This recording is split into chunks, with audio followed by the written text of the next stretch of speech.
This week on Socratic Cinema, not to brag. Well, I have a really, really, really good relationship. Really? My mom could beat your mom in a fight. So My mom's a patron. How about that? Yeah, you're still uploading footage of child beauty pageants. Like, a critique is only a critique if you're actually contributing to fixing the problem. yeah, Joe Rogan can suck it. It's Aladdin is better than everything he's ever done. Welcome to the podcast. Have a look around. We have bits and jokes and gags, and there's plenty to be found. We have Kasey and James and patrons galore. Oh my God. I don't have a rhyme. That's it. That's the song. Charlie, We'll leave you wanting more. We'll leave you wanting more. Kasey with the assist. There we go. Thank you. Thank you.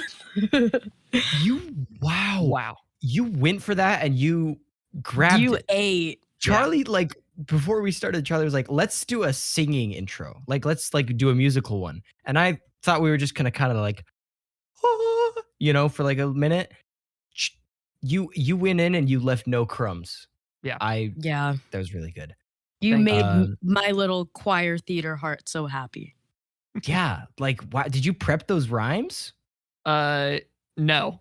I just sort of stole the rhymes and the meter from the Welcome to the Internet song, because we're doing Bo Burnham's Inside today, if you didn't already guess from the title.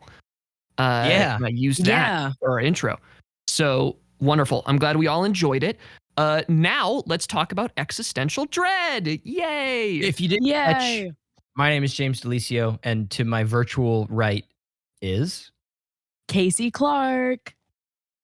Yeah. Charlie Heatherly. Yeah. Yeah. Charlie Heatherly's Charlie's inside. also. He's leading the charge today.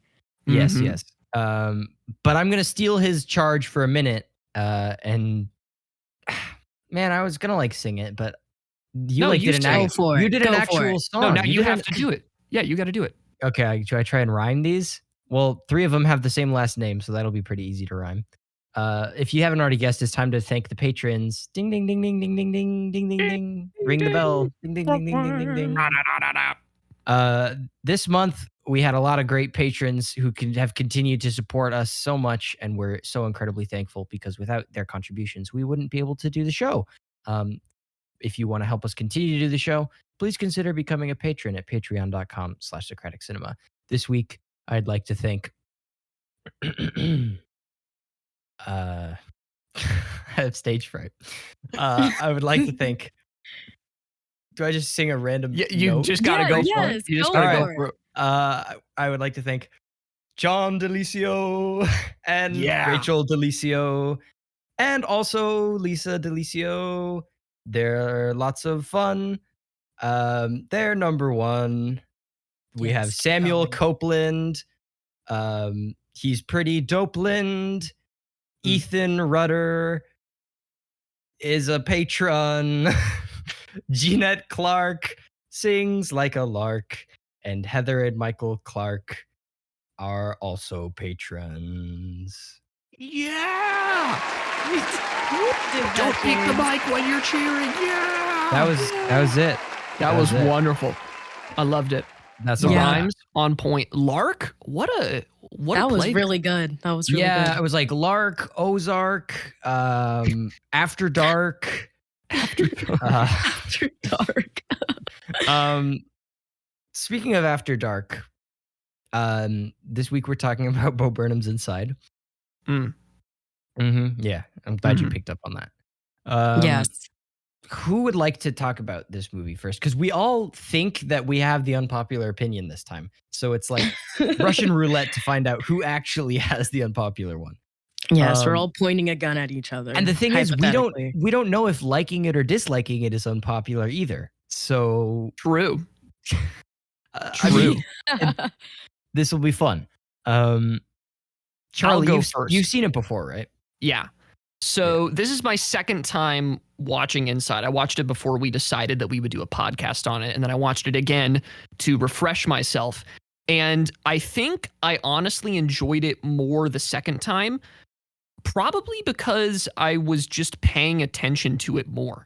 This is really a comedy special I mean, despite the fact that Bo mentions in one of the songs, like, do you have this on in the background? It's something you got to pay attention to really appreciate it. And I think that, I mean, I'll say it, I loved it. This is probably one of my favorite comedy specials of all time. And I think it is definitely Bo Burnham's best work when it comes to his comedy specials. I think that it is poignant.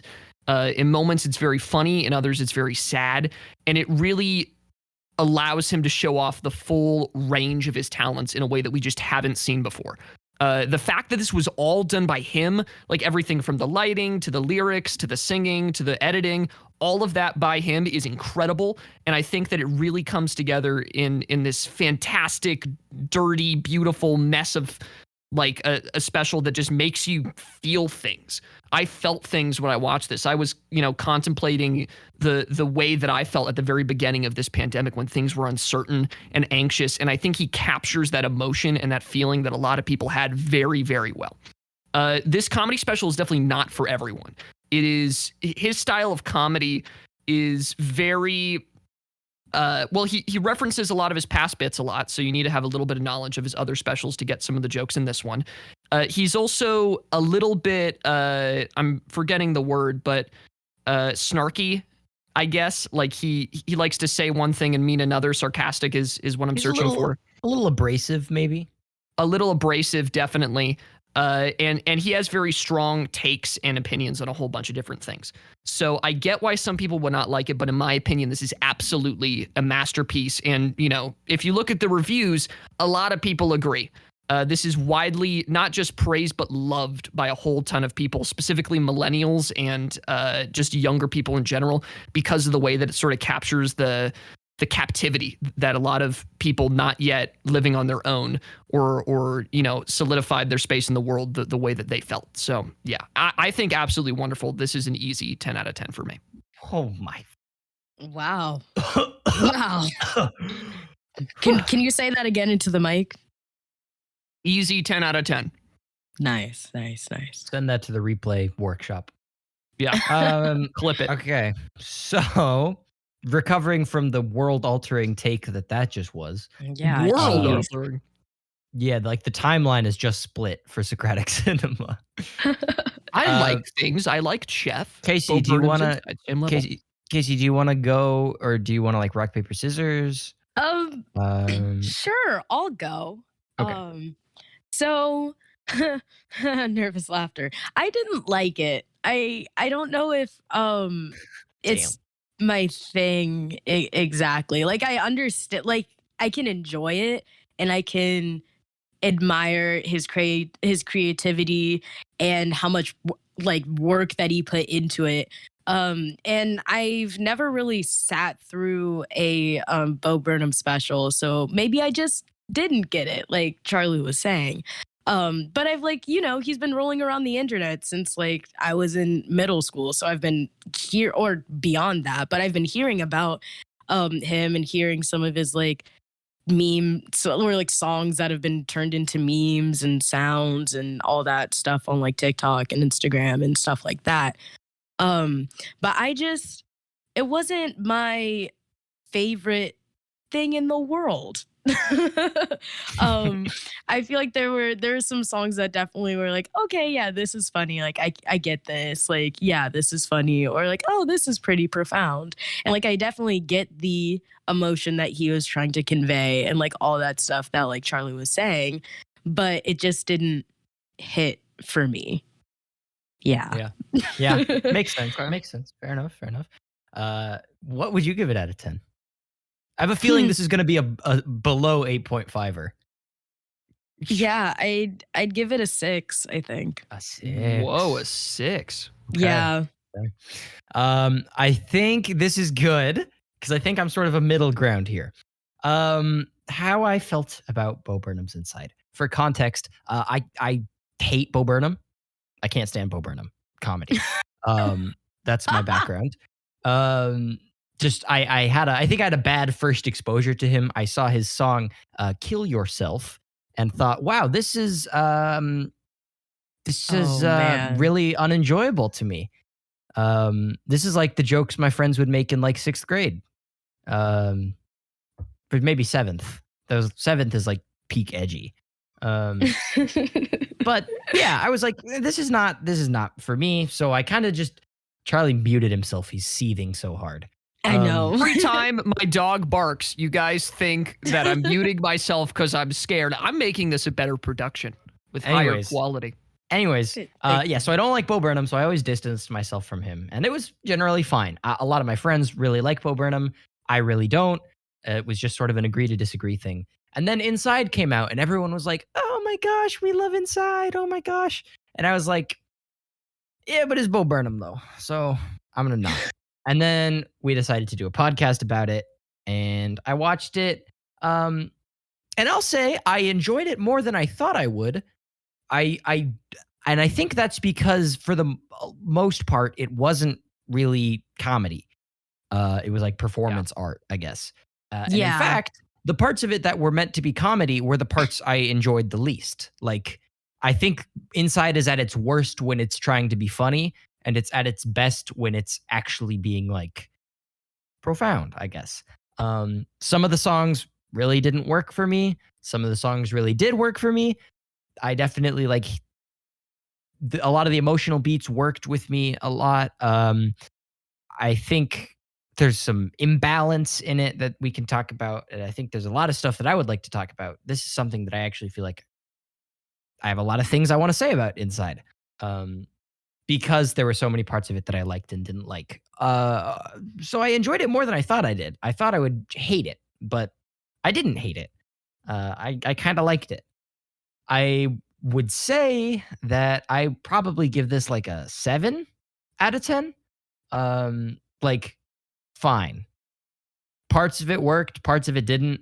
And overall, like, I don't regret watching it. So I would probably, if you like Bo Burnham, you'll probably love Inside. If you, I don't know, you might like it. Don't let me tell you what to do. That's a hot opinion. So that's my take. So, okay.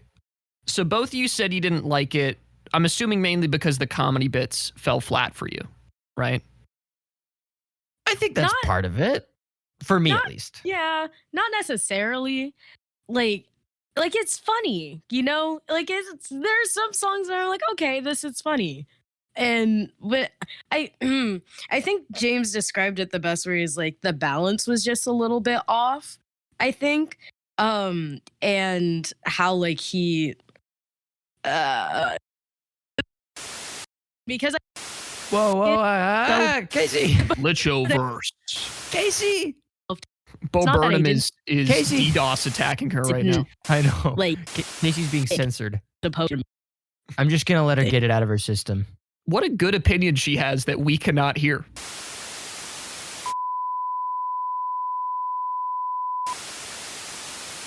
You were saying, Charlie said, like, I'm guessing you didn't like the comedy. Yes. Okay.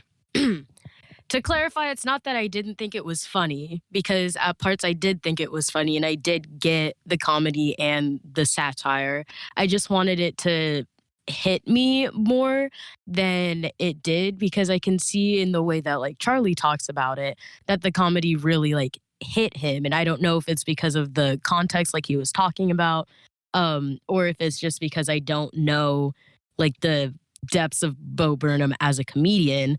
But I feel like it also relates to the balance that James was talking about, that it was just hard to kind of like jump. I mean, it wasn't hard to kind of jump around with all the like feelings and emotions, because I feel like that's a really good and impressive thing to be able to do in a comedy special. But I want to like it so bad, you know, but it just didn't just didn't do it for you. Yeah, it just didn't do it for me. Yeah, that makes sense. I want to clarify. I agree with James very wholeheartedly in that he says it's not really comedy. Like, there are funny parts to it, but I think what is the most interesting thing about this special is that, like James said, it's like performance art. It's Bo Burnham taking what was a comedy act and sort of just making it into like this crazy tell-all where he just puts everything on the viewer and you know, completely lets them into his inner state of being. That's what's most interesting and impressive to me about Inside. I think that, you know, some of the comedy is not necessarily my favorite. Like, I mean, one that jumps out, the sexting song, I didn't think it was like that funny. I thought it was like, okay, it's like catchy, but like that's it to me. But songs like White Woman's Instagram, I think, are not only cinematically really good. I thought that was funny and had a good hook to it. I liked how the world works with Socko. Yes, that was I my really favorite enjoy one. Socko. Okay, interesting. I think, I mean, first of all, I wouldn't call this a comedy special. And I also think the points that worked the least for me was when it was trying to be funny. I think cinematically and visually and from a production standpoint, this whole thing is incredible, like a masterpiece. It's a huge testament to what one man can do, for sure, from a production standpoint. Like, I love it, and I'm very inspired by it. And I think the cinematography is at its best in White Woman's Instagram. I also really do not care for that song. I do not care for White Woman's Instagram. I think FaceTiming with my mom tonight is really kind of like tacky. Same with like the sexting song, or the one that's, forgive my language, the one that's just called a bad word that means poo poo. I just, a lot of the songs that were like trying to be like, those to me are like these are the comedy songs. And those were also the ones where I'm like, I think these could have been cut, and the part of this special that people actually care about would have been the same. It just, you know, I already don't like Bo Burnham's comedy. So when he did his comedy in this special, it didn't work for me. I think it feels too, like, I like roasty humor, like abrasive humor, but stuff like White Woman's Instagram and like FaceTiming with my mom, it's like, haha, let's just be mean. And I was like, eh. Well, so I disagree with you for FaceTime with my mom, because I read somebody's take on that song, and I don't think it's necessarily meant for everybody. Like, when I first listened to FaceTiming with my mom, I was like, this is just a song, and I don't really connect to it. But some people who watch this special have a very strained relationship with their mom. Yeah, I was gonna say. When you're looking at the song, it's not a comedy song. It devolves as it goes through. Like, the shots of Bo FaceTiming his mom get more and more aggressive, and he gets more angry and anxious as the call keeps on going forward. And a lot of people connected to that. A lot of people think that song is their favorite because of how it perfectly encapsulated a strained relationship with somebody's mom or dad or, you know, close relative.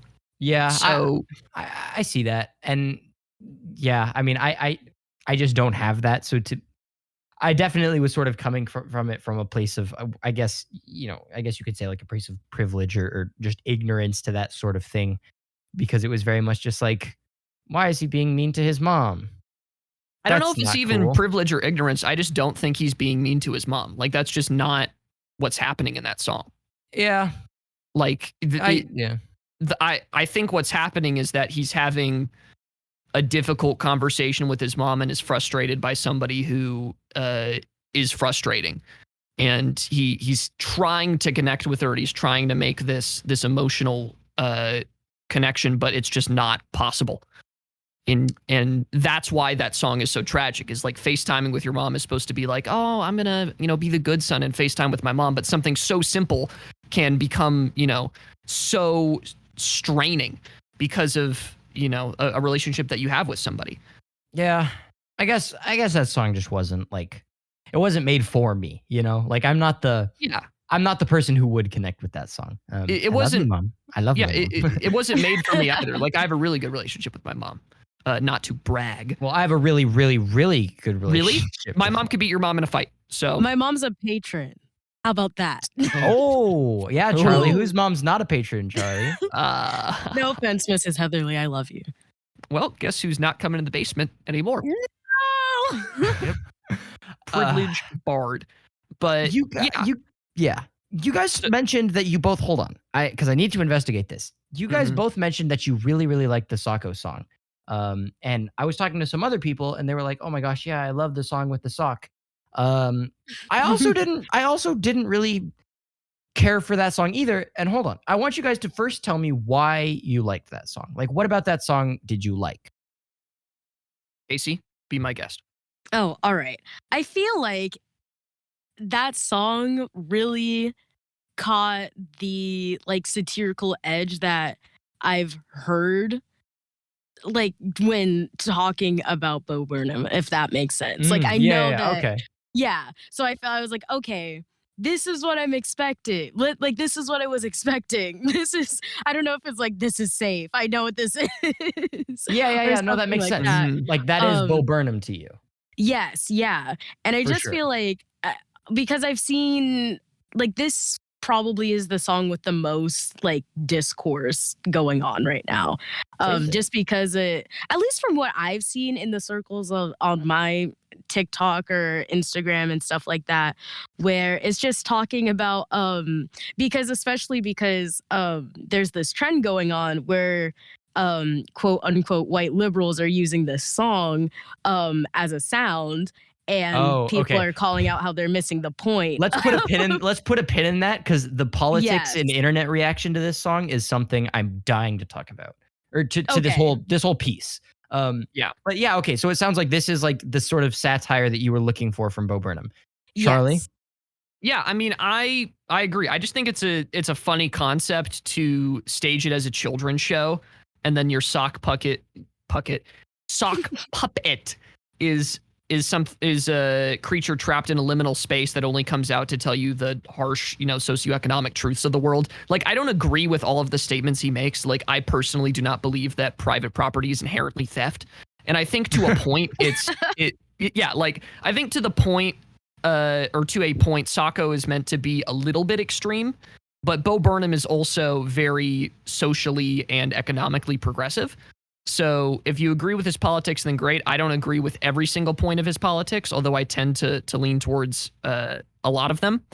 So like I can disagree with some of the stuff that he says in this special and just sort of move on with it because I don't really care. Like if I disagree with a couple points that he makes, then I still enjoy the special. Yeah. To be clear, my issue with this song is not that like I disagree with his politics. Sure. That was not the problem. It's just that I think I was just sort of frustrated because like from what I've seen, a lot of the reaction to this song, at least from folks I've talked to, was like, wow, this was such a great, like, he was so bold to say this stuff. Like, people would have been too afraid to say it in a comedy special. And, like, I hope he's, like getting through to his audience and, like, people are learning something from this song. And I was like, to me, this song felt like the most, like, let's just say the buzzwords that I know will, like, get my leftist audience to, like, clap and agree, you know?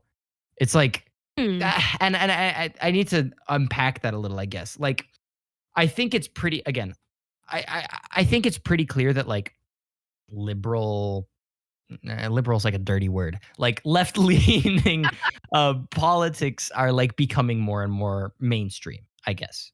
Would you guys agree? Like, I feel like that's a pretty safe, at least among our generation. No, it's definitely more normalized. Yeah. It's less of like the it's not as fringe. It's controversial. Yeah. And I mean, a lot of the stuff Socko was saying that was supposed to be this like super crazy, like deep, dark truth that you aren't ready to handle. It's like, yeah, we know like this place was colonized. Yeah, we know there's problems with like capitalism and whatever. It's like, this isn't, I feel like everyone was acting like he was saying this new crazy thing and making this bold stand when it was like the most lukewarm, left-leaning stuff he could have said. I mean, obviously, like private property is inherently theft, whatever. It's like, yeah, okay, that's like, I get that. But it was like, I just don't think this song was as like radical as everyone thinks it was. And maybe that's just me being desensitized because I'm young and spend a lot of time online.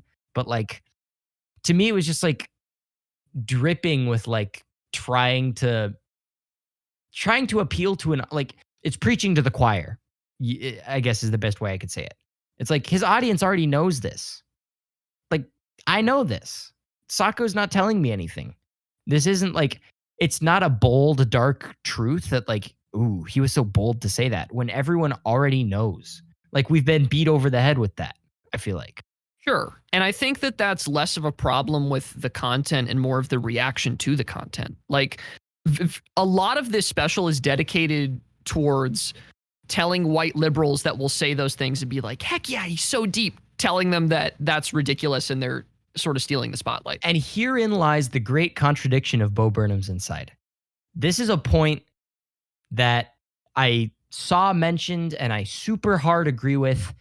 And I think like one of the big areas this special falls short is its politics. Because they're there. Like this is politics are a part of this special. Sure.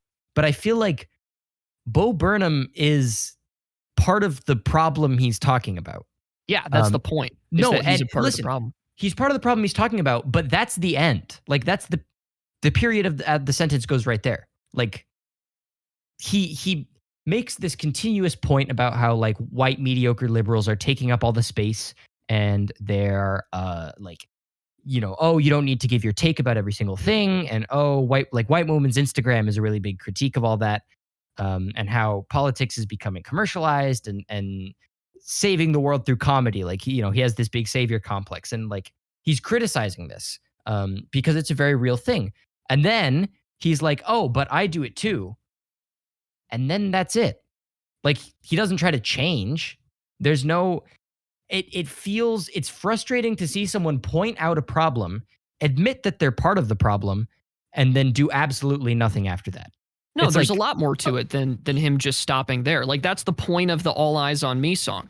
Bo Burnham as a performer, like in a lot of his other specials, and you don't really need to see those to understand what's going on here. Like he is tainted by this constant need for attention. And he talks about this a lot, where as a performer, he has this crippling need for the audience and this crippling fear of the audience. Him talking about how he got panic attacks on stage. Like he needs the audience to lift him up and give him the ego boost, but at the same time, he's too scared to actually face them. All Eyes on Me is about that duality. And that's the reason why, even though he's calling out all the stuff that he's doing is bad, he keeps doing it. Like there are problems that exist with people where you can call them out and say that they're bad, but people can't stop them. Like there is a definitive mental block that some people have. My issue is just that he admits that he does it too, but so much of it too is devoted to like making fun of other people who do these things, like white woman's Instagram or that sort of thing. Like he's making fun of a group of people who are admittedly problematic and saying like, oh, but full disclosure, I'm part of the problem too. But it feels performative, I think. It's like performative activism, when someone's like, oh, this is such a big performative activism is such an interesting thing to me, because it's like calling out performative activism so much of the time is performative. It's like, I'm not one of those performative activists. I do real activism, like reposting Instagram infographics. And it's like, here's an infographic about why performative activism is bad. Yeah. And Bo Burnham scratches at that in this special. Like he scratches at it with all his admitted, with these critiques and him admitting that he does it too. But I just would have liked him to move past that and actually like work on fixing it, maybe. It's like saying, oh, there's racism, and then walking away. It's like, yeah, you didn't do anything about it though. It's just, the politics are frustrating.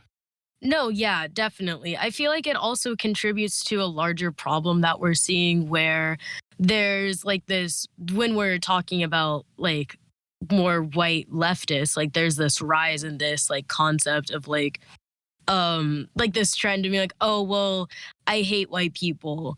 And like I do, like white people are this, white people are that, but also like, but girl, but dude, like you're white as well. Like you have to acknowledge that you are inherently like contributing to those things. And so that's why when Bo Burnham like talks about it, it is hard to like kind of pin down where he kind of like stands on it. But I also like agree with Charlie that I feel like that's kind of like the whole point, but it doesn't make it less frustrating. I guess I just think it's a bad point. It's like, Sure. you're making critiques that white people are taking up too much space and they shouldn't need to give their opinions about everything.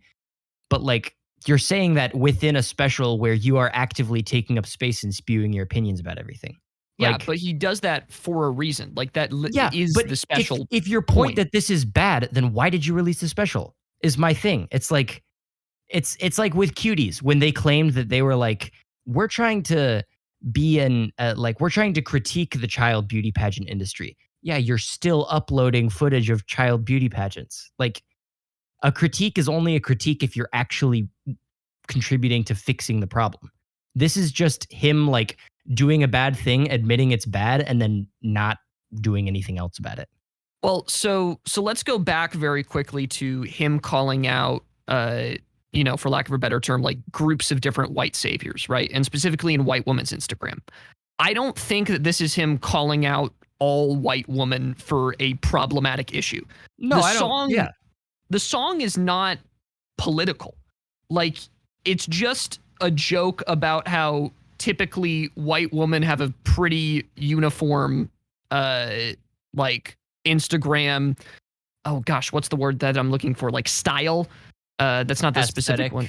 Yeah, aesthetic. Like that's the joke, is that they post similar pictures. But in the middle of the song, he has this entire stanza where it reads her favorite photo of her mom. The caption says, and it goes on like, I miss you. It's been a decade since I've seen you. That was insanely good. Like, that was so good. Yeah, I love that. Like, that song is meant to show that you can like point fun at these people for doing this aesthetic, but they're people still. Like, there's real stories within some of these things, and you have to be sensitive and talk about that. Like, I think it's fairly tongue in cheek that he's like a bobblehead of Ruth Bader Ginsburg, a needlepoint of a fox. Like, that's all meant to be, fairly. It's not even roasting. It's very like, it's just punching observant. up at someone that, it's just observant. Like, people will post that. I think you correctly called me out with white woman's Instagram. That song just wasn't, that wasn't for me. And it also, I don't know. I just, I don't know. I just personally find the politics of Inside to be really frustrating and kind of counterproductive. And if the point of like, it's like, oh, well, it's the point is that he's admitting this problem and not doing anything about it. Like, that's the point. That's a bad point. It's like, well, I don't care that that's, the point isn't that he's pointing out a problem and then not doing anything about it. The point is that he's showing how internet culture, because that's like a big thing in this, is internet culture. Yeah. How that makes people have this endless need to talk and say things. And he explores that. It's not just him like showing off and stuff. Like, welcome to the internet, all eyes on me. Something like White Woman's Instagram even touches on the internet theme where people need to like have these cutesy pictures to show everyone. FaceTime with my mom tonight also deals with communication. Sexting, again, about communication. Problematic deals with his previous specials that also dealt with like internet humor and issues like that, because he was a very problematic comedian. Yeah, and I didn't like him back then. And he calls himself out for that, rightly so, and he stops doing that. Like, if you're looking for Bo Burnham to make a change, that's the change. Is that he's no longer doing jokes where he calls out to the crowd, something, and then he has them end, and the word that they end with is an accidental slur or something, like the salt and vinegar joke that he does. Right? I won't, like, he does that joke, and now looking back at it, it's like, oh, bad. That's the point of that song, is him calling himself out for all of that and apologizing and not doing it anymore. Like, you don't get any of that in this special. He used to do it all the time. He used to call women all these horrible words. And I think I don't know if he even uses one of those words in any of these songs, but like, that's the major change, is him personally going in and changing that style of comedy while still critiquing his own constant need for validation at the same time. And I'll say at some points, I think it works. Like, I think the video react segment was genius. Oh, I like that one. I thought that was, whoa, Kasey's talking into a fan or something. No, this is a new type of robot. I've never heard this before. Oh, never mind. I'll stop talking. Continue. Stop. Just like jiggle your cable or something. Jiggle, jiggle, jiggle. I don't even. Kasey, you are uncontainable. You continue to amaze me. AC, don't worry. Tech problems suck. I get them all the time. I'm here to support you. Thank you, Charlie. I appreciate Oh, hey, you sound that. better now. Oh, Yeah, you okay. sound much better now. I wiggled the cable. Oh my gosh, guys. Some twerp just threw a brick through my window. Oh my God. What? Yeah. Did you see who it was? Yeah, who was it? Oh, hold on. Wait. There's a note on it. It says, "Shut up, podcast boy. No one cares you didn't like Bo Burnham. Also, you have 2 new Patreon questions." Oh Oh. my gosh. Whoa. Oh my gosh, guys. I feel like I need music playing. Da, da, da, da, da, da, da, da, da, da. Welcome. It's time for Patreon questions. Woohoo. Clap it up. Yeah. This Gentle week, claps. yeah, I also needed to do this before we get too heated about whether or not Bo Burnham is part of the problem. We have 2 new questions today from our patrons on this episode of Patron Q&A. It's a lovely little show inside of a show where we answer questions from our most beloved patrons. Patrons. Today we have 2 questions coming from Michael and Heather Clark, and also Samuel Copeland. Did I just say? I feel like I said a name wrong. No. Okay. Cut out that awkward pause. Our first question comes from Heather and Michael Clark. They ask, based on the DeLisio scale for Pixar depth, and this is a classic mistake, it's the Socratic DeLisio Pixar deep curve. You can just call it the SDPD curve if it's too much. To totally forgive you. San Diego Police Department. Yeah. Common mistake. They ask us how we would rate our 3 deepest episodes of the podcast. And I think we should do this collaboratively. Maybe we each contribute 1. Yeah, I'm down for that. I'm down. I'm going to contribute. Yes. I'm thinking of ending things. I think that was a very deep episode. Yes. I think we went 100%. deep. Nice. We went deep. I would even posit that as number 1. That's got to be number 1, right? That's the most analysis we've ever got out of a film. Yeah. Brain still Now- hurting from that. Now, what else would we put in? I go to La La Land. I was thinking that. Like, we were on top of it for La La Land. I know that Hallie, God rest her soul, she's not dead, but she's off the podcast. Why She's, would you she's phrase fine. it like We're that? friends, guys. There's no friends, bad it's blood. fine. She's There's just no in New bad York. blood. Yeah. She had some really good points about, I think, a lot of the colors in that film. She had like a whole point about the color palette. That was really interesting. And then we talked a lot about like the relationship between Sebastian and Mia, and we got some really interesting stuff out of that. So if you're looking for deep Socratic cinema, I think that our first couple episodes, especially Aladdin, that's probably our best episode ever. It might just You be should go watch. the best episode of a podcast ever. Yeah, Joe Rogan can suck it. It's Aladdin is better than everything he's ever done. The movie and the podcast.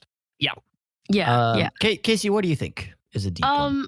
I think I'll throw in our Queer Eye one that we did. I feel like we touched a lot. Yes. Like we went really, really into it on that was one. a good So one. I'll throw that one in. I like For that. sure. I like that. So I would probably, of those 3, I would probably go Queer Eye, La La Land. I'm thinking of ending things, but Yeah. I'm pretty loosey-goosey with that. That was just kind of like off the dome. But I think those are our 3 deepest for sure. I'd have to look at the like logs. I've probably forgotten some like one we did where we just completely went bonkers deep. But Lady Bird talking about eating communion wafers was a very deep conversation. I was changed. I got deep into rage in that one. I think those are our 3. So thank you very much for that. You heard it here first. Queer Eye, La La Land, and I'm thinking of ending things. Our next question, however, comes from Mr. Samuel Copeland, who asks us on a scale from I love this question. On a scale from cinema sins to cinema wins, where does Socratic cinema fall? In other words, do we prefer to see the best or the worst in movies? I have my answer, which is that contrary to popular belief, based on this episode, I like to see the best in movies. I don't usually complain this much. If you've seen my plot holes video essay, which you should watch, I just like to enjoy things at face value, and unless something like really jumps out at me as like being bad, I usually am able to have a pretty good time with movies. So I think I've definitely fall towards Cinema Wins. Love that channel, by the way. I think that I also fall towards Cinema Wins, despite my reputation as being the bad boy of the group. I think that the thing that's really good about Cinema Wins is that he still calls out bad decisions in movies. The thing with Cinema Sins that is often frustrating, even though I really do enjoy Cinema Sins and I used to watch every video that they made, is that they often call out movies on completely inconsequential things. And I don't think I necessarily call out movies on completely inconsequential things. I like to think that I have reasons for why I dislike a lot of things. Like the F in Force. Yeah, no, that one. I mean, about to say when that. you break physics, it strikes a nerve. But she was correct, no? F does it not stand for force? No, it's just that when you're making a rocket ship, that should not be a sudden realization that you have that F stands for force in the equations you're making. But not to get back into it, right? All right, Charlie doesn't nitpick Heatherly. Whatever you say, man. For me, again, in the same boat as James for this episode, despite popular belief, I did win the most likely to give a movie an 8.5. So I do like movies. She does like them. Yeah. So I tend to lean more to trying to see the best in films. Yes. And this isn't a film, so we're allowed to complain about it. On that note, I'm going to throw this brick back out the window. I'll have to repair that later. But thank you so much for sending in questions, and I will be pursuing a lawsuit against whatever little twerp threw the brick through my window. Yeah. Are you going to throw the brick out the window? Oh, do you want? Hold on. Yeah. Can you throw the brick? Oh, it's pretty heavy. Ow! Ah! Jesus Christ! I threw it all the way to Charlie's house. Oh no, I was the twerp. You idiot! Charlie's been on his little trike this whole episode. God, it was a mobile episode. Charlie's he's doing his Postmates deliveries. Just trying to make some squeesh. Podmate. That's what. Podmates. Moving back into Inside, I also have no track of how long this episode's been. So, but no clue. We're here all day. Let's just say a thing right now. I'm just gonna say this right now because we're rolling. I apologize in advance. We all apologize, right, guys? Apologize. Yeah, we're sorry, I guess. If this episode is jumbled or out of order, we've had a heck of a lot of technical difficulties today. And it's just, it's just one of those things. I hope you enjoy nonetheless. That's all. If you would like to continue this conversation about Bo Burnham's Inside, take it to the comments. Leave us a comment what you thought. Did you think my points were dumb? Did you think Charlie's points were dumb? Did you think Kasey's points are excellent like they always are? Let us know. You could also give us a like. That'd mean a lot. You could subscribe. That would mean an even lot more. You could ring the notification bell to find out whenever new episodes and video essays come out. In case you haven't heard, it's the summer of video essays. We're doing one at least every month for the summer. June's already came out. July is on the way. Buckle up, kid. All right? It's going to be fun. It's going to be fun. It's going to be super duper. You can support the podcast by becoming a patron at patreon.com/Socratic Cinema for as little as $1 a month. Can you believe that? $1 a month. Sounds like a steal. It's just steal to get episodes early, to make our lives so much better, and you'll feel enriched in your heart. If you feel so called to give, please consider. I'll be able to eat tonight if you give us. Yeah, we'll put food on the table for Charlie. Yeah. You can also follow our social medias at SocraticCinema.com. It's got links to all of them. And just tell your friends. If you're going to do one thing today, tell your friends about us. Because they could use a little Socratic in their lives. I think everyone could use a little more Socratic in their lives. Because Socratic, make the world go round. That's our new slogan. That's like our season 5 promo phrase is like Socratic, make the world go round. That Yes. doesn't work on so many levels, I'll, but yeah. I'll It start does. on Let the them know. stickers. Let them Stamped and know. approved. Yeah, let them know. Socratic, make the world go round. Thank you again for listening. Truly, you're wonderful, and you are loved by me. And Do me. with that what you will. Okay, bye. Good night, everyone. Good night, kids. Good night. night. Good night. Bye. Adios. Adios.